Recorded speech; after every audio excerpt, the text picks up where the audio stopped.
Selamat pagi teman-teman, saya Adnan Raharja. Senang sekali pagi ini memandu Anda di Pabrik Interaktif bersama Rumah Sakit HVA Tulung Rejo Pare. Tema kita hari ini, geraham bungsu apakah harus dicabut? Bersama narasumber Dr. Gigi Junandari Dewi dari Rumah Sakit HVA Tulung Rejo Pare. Dr. Junan, apa kabar? Alhamdulillah, baik Mas Ya, Adnan. sehat selalu ya dok ya? Alhamdulillah. Kita dalam suasana lebaran juga ya? Iya. 1 Syawal ya, mohon maaf lahir batin dokter. Sama-sama Mas Adnan. Maaf lahir batin juga. Iya, biasanya ketika musim setelah lebaran ini kan banyak makan yang manis-manis. Ini masalah dengan gigi juga ya dok, biasanya banyak keluhan itu ya. Betul, iya. Biasanya yang mungkin kemarin-kemarin nggak ada keluhan meskipun giginya berlubang, misalnya seperti itu, jadi muncul keluhannya karena mungkin makmumnya nggak terkontrol ya. Itu. Banyak kue kering yang manis, kemudian biar seger-seger biasanya juga minum es yang ya manis-manis seperti itu ya.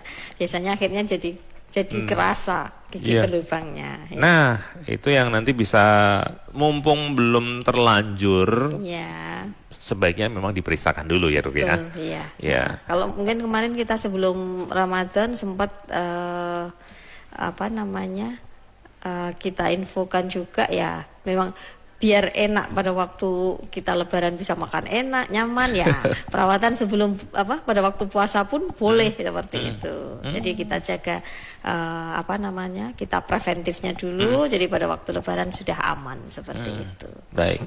Kalau kita membahas tentang geraham bungsu ini dok ya, mungkin bagi sebagian kita masih belum paham apa itu sebenarnya geraham bungsu. Bisa dijelaskan ya? Iya.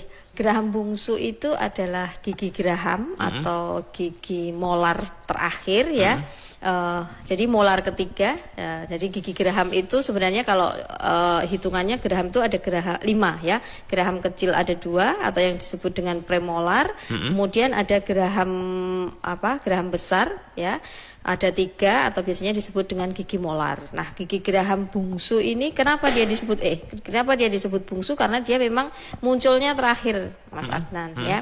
Kalau gigi yang lain itu muncul mulai usia 6 bulan sampai kurang lebih 12 tahun, kemudian berhenti. Gigi ini muncul lagi pada saat dia mulai tumbuh benihnya sekitar usia 17 tahun. Itu ya, usia 17 tahun sampai 25 tahun. Jadi ada kadang-kadang pasien mungkin ya giginya dulu yang pernah dicabut, kemudian kok muncul lagi, gigi saya habis dicabut kok tumbuh lagi. Sebenarnya bukan tumbuh lagi, tapi itu ada kemungkinan gigi geraham bungsu dia erupsi atau tumbuh menempati gigi yang sudah dicabut dulu. Seperti itu. Jadi bukan tumbuh lagi, tapi memang dia jatahnya ada. Seperti itu. Jadi kalau dihitung adalah gigi ke-8. Seperti itu, Mas. Dia memang munculnya di usia-usia 17 tahun.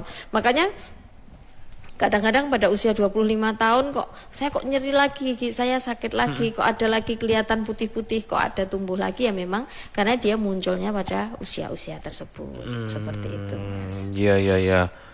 Tidak hanya anak-anak saja tumbuh gigi ya, ternyata yang dewasa geraham bungsu masih bisa ya. Bisa juga muncul 30 tahun baru keluar juga ada. Itu semua mengalami atau hanya orang tertentu saja dok? Sebenarnya benih itu pada semua orang ada. Kalau tidak ada ya berarti ada anomali seperti itu. Jadi secara ideal, secara umum gigi manusia itu memang jumlahnya kalau lengkap tumbuh semua sekitar 32. Jadi geraham bungsu atau geraham yang terakhir ini adalah molar terakhir atau molar ketiga yang bisa tumbuh di rahang atas maupun rahang bawah. Jadi jumlahnya 4, rahang atas, rahang bawah, kiri dan kanan. Seperti itu. Yang menjadi kadang tidak muncul bisa karena tidak ada benihnya, atau posisinya dia memang benar-benar tertanam atau biasanya disebut dengan gigi impaksi yang tidak ada tidak ada atau tidak memungkinkan gigi itu untuk tumbuh keluar. Biasanya dia jauh di dalam tulang, kemudian biasanya horizontal, posisinya miring, benar-benar tidur giginya. Itu biasanya dia tidak muncul, tidak akan erupsi seperti itu. Kalau tidak menimbulkan keluhan, biasanya ya dibiarkan. Jadi sebenarnya gigi geraham bungsu itu kalau dia tumbuh secara normal, idealnya ya dia akan menempati di tempatnya. Nah, kemudian dia akan membantu fungsi kunyah, ya. Kemudian juga membantu dari struktur rahang. Tetapi zaman sekarang ini ya, kalau menurut penelitian ada kemungkinan karena pola makan yang berbeda dengan kehidupan orang modern yang sekarang, akhirnya mungkin jadi rahang itu menjadi sempit, nggak selebar rahang orang-orang zaman dulu. Berpengaruh juga ya. Ya. Nah, karena sempit itu tadi, akhirnya geraham bungsunya tidak bisa keluar, terhambat karena tidak ada tempat, bisa seperti itu. Akhirnya menjadi bermasalah. Nah, kalau dia ideal tumbuh bisa rahangnya cukup ya akan membantu gerahamnya jadi 3 menjadi lebih baik. Maksudnya untuk fungsi kunyah menjadi lebih baik. Nah, ini yang menjadi karena rahangnya sempit itu yang menyebabkan akan menjadi mengganggu erupsinya dan menimbulkan berbagai masalah. Gitu. Sebenarnya mau keluar tetapi tidak ada ruang yang cukup betul, itu ya. Iya. Apakah itu nanti juga ada efek ya seperti rasa sakit, nyeri di ya, itu yang sering dialami Mas. itu. Kalau pada masa anak-anak mungkin gigi erupsi itu tidak begitu menimbulkan gejala nggih. Tetapi pada gigi bungsu itu biasanya ada ditandai misalnya mulai rasa tidak nyaman. Karena apa? Pada saat dia tumbuh dia menekan gusi, kemudian ada kontak dengan gigi atas. Nah, itu akhirnya akan menjadi tidak nyaman. Jadi ada nyeri seperti itu. Kemudian atau ada bengkak sedikit ya, karena ada kontak ketatap-tatap terus dengan gigi atas, dia akan menyebabkan bengkak. Nah, ini bengkak ini biasanya akan menyebabkan radang seperti itu. Kalau berkepanjangan bisa menjadi infeksi. Kemudian nyerinya bisa ringan, bisa berdenyut, bisa nyeri hebat. Bisa juga jadi pusing, ada gejala pusing seperti itu. Kemudian ada juga rasa tidak nyaman atau kaku di daerah leher seperti itu. Terus yang kemudian kalau tandanya ada biasanya tanda putih. Nah, itu tanda putih itu biasanya benih giginya sudah mulai kelihatan. Jadi gusinya robek sedikit, terus kemudian ada warna putih seperti itu. Nah, itu kalau normal ya dia akan tumbuh ke atas. Menempati ruang yang ada tadi ya. Menempati ruang yang ada, Tapi kalau gigi itu tidak normal, keluhan itu akan menjadi lebih berat, nyeri hebat, Kemudian karena gusi itu bengkak, bisa menjadi infeksi. Nah, kemudian bisa jadi karena dia gusinya terbuka, sobek ya, pada waktu gigi muncul, sisa makanan nyelip di situ. Akhirnya jadi infeksinya menjadi berat. Kemudian yang berikutnya pusing atau sakit kepala, bisa seperti itu. Kemudian bau mulut seperti itu. Bisa juga ditandai dengan trismus atau dia tidak bisa buka mulut, sulit untuk buka mulut. Segitu ya? Iya. Kemudian nyeri telan. Nah, seperti itu. Nah, gigi bungsu ini yang biasanya menimbulkan gangguan-gangguan seperti ini adalah karena dia munculnya nggak bisa normal, kemudian nggak bisa tumbuh penuh, atau karena posisinya biasanya agak miring seperti itu. Jadi gigi bungsu itu kalau dia keluar itu posisinya bisa macam-macam, Mas. Bisa tidur, benar-benar tidur, ya. Jadi dia benar-benar tidur dan di dalam tulang seperti itu. Terus kemudian bisa dia nanggung, jadi miring, atau yang disebut dengan mesioversi, dia biasanya miring ke arah gigi depannya itu, terus gigi yang tonjolan yang di belakangnya dia muncul. Nah, kondisi seperti ini akan menyebabkan gigi depannya jadi berlubang, atau gigi yang impaksi itu juga berlubang. Karena sisa makanan terjebak di situ, seperti itu. Terus ada juga posisinya dia tegak sebenarnya, tetapi karena rahangnya tidak cukup, akhirnya gusi atau gingivanya itu menutupi separuh mahkota giginya.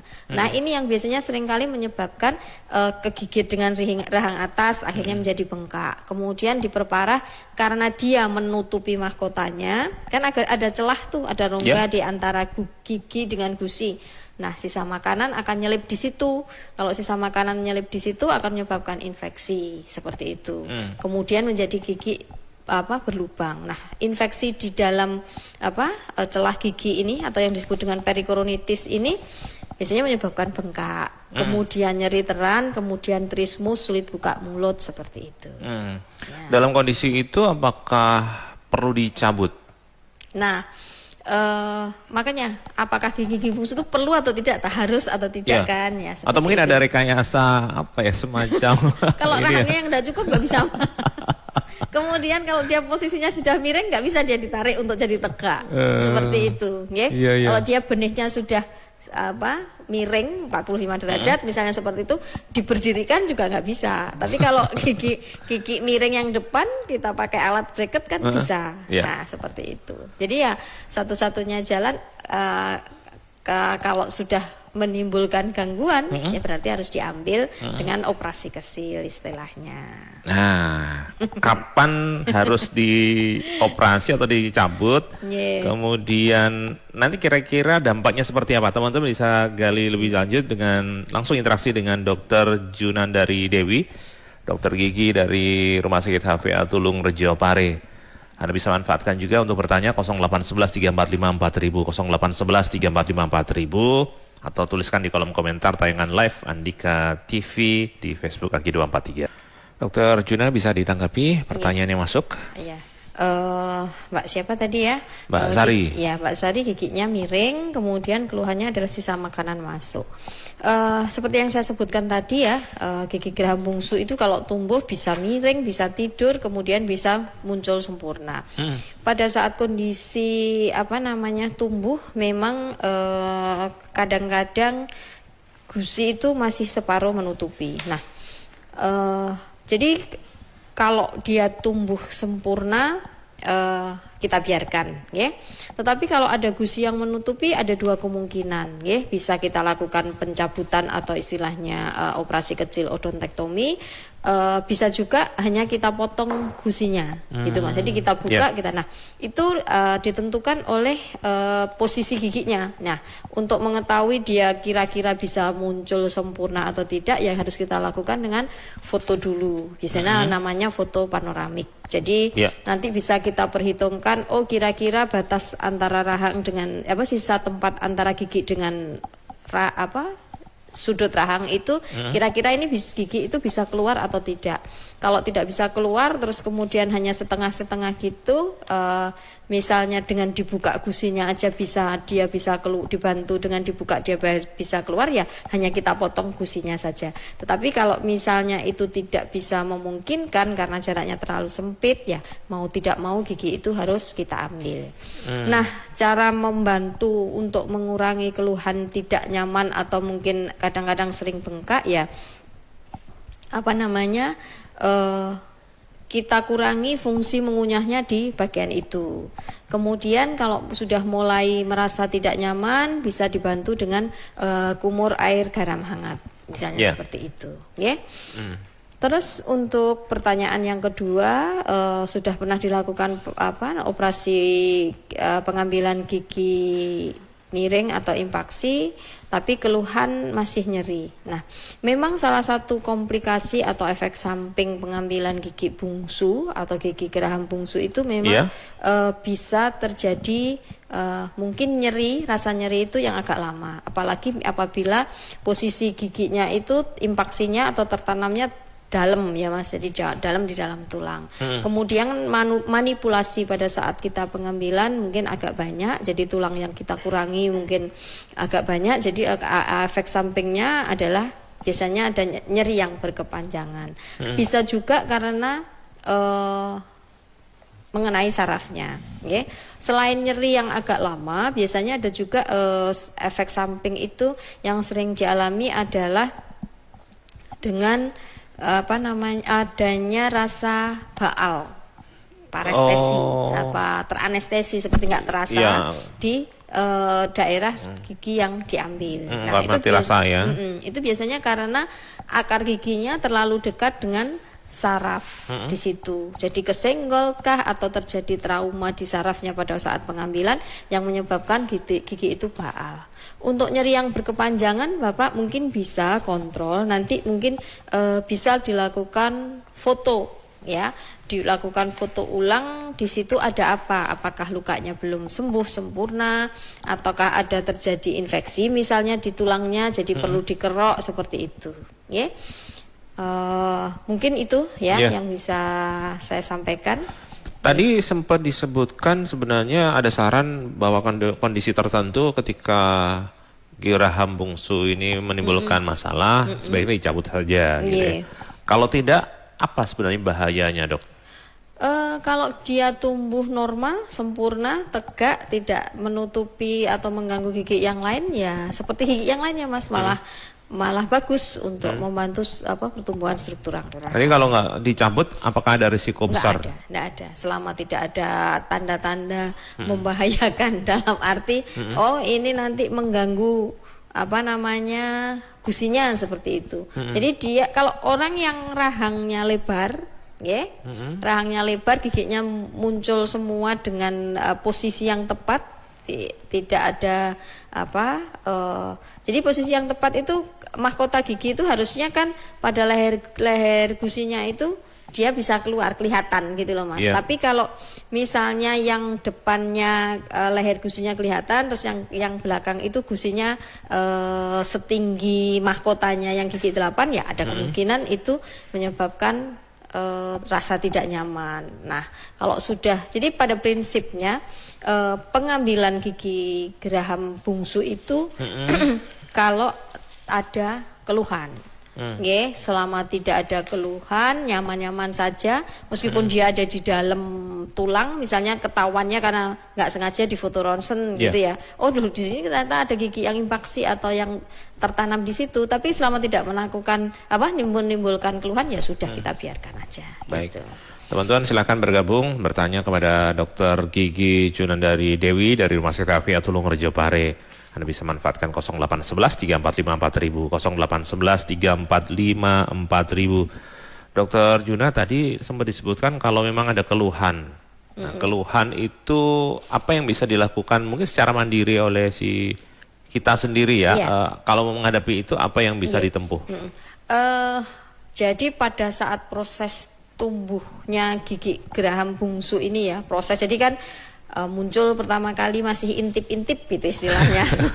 Dia tumbuh intip-intip itu aja sudah mengganggu biasanya seperti itu, karena dia membuka gusi, kemudian jadi mungkin ada sariawan, ada margin atau pinggiran gusinya radang, akhirnya terjadi periodontitis gitu. Di awal-awal biasanya kita sarankan ya obat anti nyeri, selama tidak infeksi, bisa minum obat anti nyeri, bisa dibantu dengan obat kumur, pemakaian obat kumur. Sebenarnya yang paling nyaman itu adalah kumur air garam hangat. Jadi pada saat kita mungkin gigi itu sudah mulai terasa menonjol atau jadi lebih tinggi dari sebelah-sebelahnya, bisa dibantu dengan kumur air garam hangat. Jadi kita ambil setengah sendok teh garam, kemudian air hangat setengah gelas, kita pakai kumur-kumur di daerah situ. Itu akan membantu sekali. Berapa kali itu? Boleh, sering juga nggak apa-apa. 3 kali sehari boleh. Jadi selama merasa tidak nyaman, di kumur-kumur nggak masalah. Itu salah satu hal yang membantu. Jadi ya itu tadi, minum anti nyeri cukup. Kalau selama sakit aja nggak terus-terus ya, sakit minum 1 kali sudah selesai ya sudah. Seperti itu. Nanti tidak menutup kemungkinan sekian bulan lagi dia akan muncul keluhan itu akan muncul lagi. Tetapi kalau sudah keluhan itu muncul dengan disertai disertai misalnya nyerinya sudah nyeri hebat misalnya seperti itu. Kemudian sudah muncul bengkak tidak hanya di dalam gusi tapi sudah di pipi sudah kelihatan misalnya seperti itu. Kemudian kita sudah kesulitan menelan, kemudian kita kesulitan buka mulut seperti itu ya. Berarti kalau sudah keluhannya seperti ini ya mau tidak mau harus kita ambil. Tapi dalam kondisi bukan pada saat itu ya, bukan pada saat akut seperti itu enggak. Biasanya kita redakan dulu, kemudian kita lakukan foto ronsen untuk mengetahui posisinya di mana gitu. Posisinya seperti apa gigi itu. Kemudian baru kita lakukan pengambilan gigi yang miring itu. Jadi nggak usah takut ya, nunggu agak reda dulu ya. Iya, maksudnya gini, penyakitnya pasien gigi itu adalah kalau sakit maunya segera dicabut. Ya. Begitu diredakan, reda, hilang penyakitnya biasanya lupa untuk jaga kesehatannya. Lupa kontrol. Jadi misalnya kita jadwalkan, ini diobatin dulu ya minggu depan untuk dicabut, gitu bisa. Nanti datang lagi pas sakit lagi, jadi kan nggak jadi dicabut lagi. Itu seringkali seperti itu. Tapi untuk tumbuh secara sempurna geraham bungsu itu butuh berapa lama sih, Dok? Berapa lamanya ya usia sekitar 17 sampai 25 tahun ya. Jadi 17 mungkin masih intip-intip gitu. Benihnya baru mahkotanya aja yang terbentuk. Jadi sampai lengkap keluar utuh akarnya sampai sekitar usia 25 tahun. Berarti ya panjang juga ya? Iya. Beberapa kan nggak tahun sama, ya? Kan nggak sama. Masing-masing individu tidak sama. Ada yang baru umur 30 tahun muncul benihnya ya ada. Gitu. Maksudnya antara terasa sakit kemudian sampai prosesnya ini apakah kalau berapa ada yang tidak sakit Mas juga itu tadi yang menyebabkan sakit itu adalah posisi ya kan yang sempit tadi ya. Iya, posisi yang sempit itu tadi jadi akhirnya mengganggu mengganggu proses sama posisi miringnya. Jadi kalau dia biasanya miring, jadi impaksi itu ada sebagian, ada total gitu Mas. Ada tegak tapi dia cuma separuh yang muncul. Ada dia miring, jadi gigi yang belakang aja yang muncul seperti itu. Baik. Teman-teman, kita masih di Public Interaktif bersama dengan Rumah Sakit HVA Tulung Rejo Pare. Kita masih membahas tema tentang geraham bungsu, apakah harus dicabut bersama narasumber Dr. Gigi Junandari Dewi dari Rumah Sakit HVA Tulung Rejo. Dokter, tadi banyak paparan yang disampaikan atau mungkin pertanyaan dari teman-teman yang sudah terbahas. Lalu sebenarnya perawatan pasca dicabutnya gigi geraham bungsu ini seperti apa, Dok? Geraham bungsu itu biasanya kan untuk tindakannya adalah operasi kecil Mas, yang namanya odontektomi. Jadi beda dengan pencabutan gigi biasa, mungkin yang hanya diambil dengan tang atau misalnya kalau harus dibuka kita buat flap sedikit seperti itu. Tapi kalau gigi odontektomi itu biasanya kita harus buka flap gusinya agak lebar karena terhalang oleh ketutup gusi itu tadi. Kemudian harus kita lakukan mungkin ada pengurangan tulang di sekeliling giginya untuk membuka jalan pada waktu gigi itu dikeluarkan. Bisa jadi juga dilakukan pemotongan atau giginya dipecah-pecah itu Mas biasanya karena nggak bisa utuh. Jadi yang paling penting adalah pada saat setelah dilakukan pengambilan gigi bungsu, selalu ikuti anjuran atau diperhatikan anjuran yang sudah disampaikan pasca pencabutan.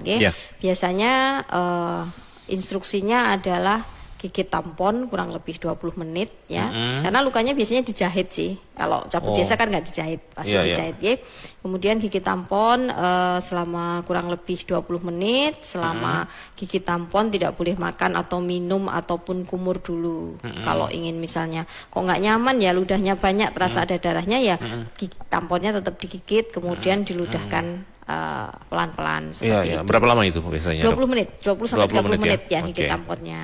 Kemudian setelah tamponnya dibuang, kalau misalnya terasa tidak nyaman, boleh kumur sedikit. Maksud saya tidak boleh sering-sering terlalu kumur 1-2 kali dalam sehari. Ya kumurnya pada saat-saat kita membutuhkan aja, misalnya pada saat wudhu, kemudian pada waktu gosok gigi. Bukan berarti habis cabut gigi terus nggak gosok gigi ya Mas Adnan ya. Kadang-kadang kan takut katanya nggak boleh gosok gigi ya kan, tambah sisa makanan mengumpul di situ. Boleh gosok gigi pelan-pelan di daerah yang dicabut, nggak usah digosok. Maksud saya gitu ya. Dihindari dulu gitu. Dihindari di bagian yang lukanya itu tadi. Kemudian pada saat kumur jangan terlalu kenceng. Kadang kita kalau kumur kan suka dipukul gitu, ya. Jangan, jadi dibilas aja. Memang masih mungkin terasa kurang nyaman, ya. Bilas, kemudian selama 1-2 hari kumurnya seperti itu, ya. Kemudian menghindari makanan panas, ya. Sementara tidak boleh makan atau minum yang panas, tidak boleh. Kemudian luka bekas cabutnya tidak boleh dimain-mainkan sama lidah atau disedot-sedot seperti itu, nggak boleh, ya. Kemudian tidak boleh makan keras. Nah, yang atas bukan berarti makan bubur, ya. Tapi jangan misalnya ayam geprek, atau tebu itu. Tebu itu jangan dulu, ya. Terus kalau bisa mungkin minum tidak boleh minum pakai sedotan. Minumnya biasa aja pakai gelas. Karena kalau kita menggunakan sedotan kan kecenderungan akhirnya kan kayak nyedot, ya. Itu nanti perlu power itu ya. Iya, seperti itu. Kemudian bisa dikompres dengan dingin pipi yang bekas pencabutannya, minum obat sesuai anjuran dengan dokter.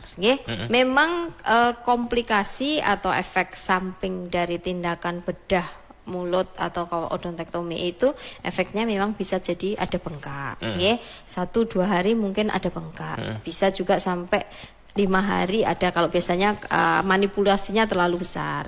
Kemudian bisa jadi trismus atau sementara tidak bisa buka mulut. Nah, terbatas buka mulutnya. Sedang puasa bicara gitu ya. Jadi tapi ya tetap dilatih. Maksudnya agak dipaksa seperti itu, ya. Untuk menguranginya bisa dikompres dengan air dingin. Dokter, teman-teman kalau ingin konsultasi ke HVA Tulungrejo bagaimana caranya dan kapan? Kalau untuk poligigi ya, kita kan di poligigi ada beberapa sesi ya. Kalau untuk poligiginya sendiri, poligigi umum bisa di hari Senin pukul 12 sampai jam 5. Sore ya? Sore, untuk Selasa jam 5 sampai jam 9, jam 6 sampai jam 9. Pagi. Sore. Oh, sore juga? Iya. Oh, sore semua? Rabu sama Kamis jam 12 sampai jam 12, jam 3 sampai jam 9. Kemudian Jumat sementara jam 11 sampai jam 3. Susah toh? Nanti jadi bikin kan flyer sendiri sama Mas Hendra. Tapi bisa diakses di ini ya, medsosnya. Ada ya Mas Hendra ya? Bisa. Nanti untuk Sabtu jam 8 sampai jam 1.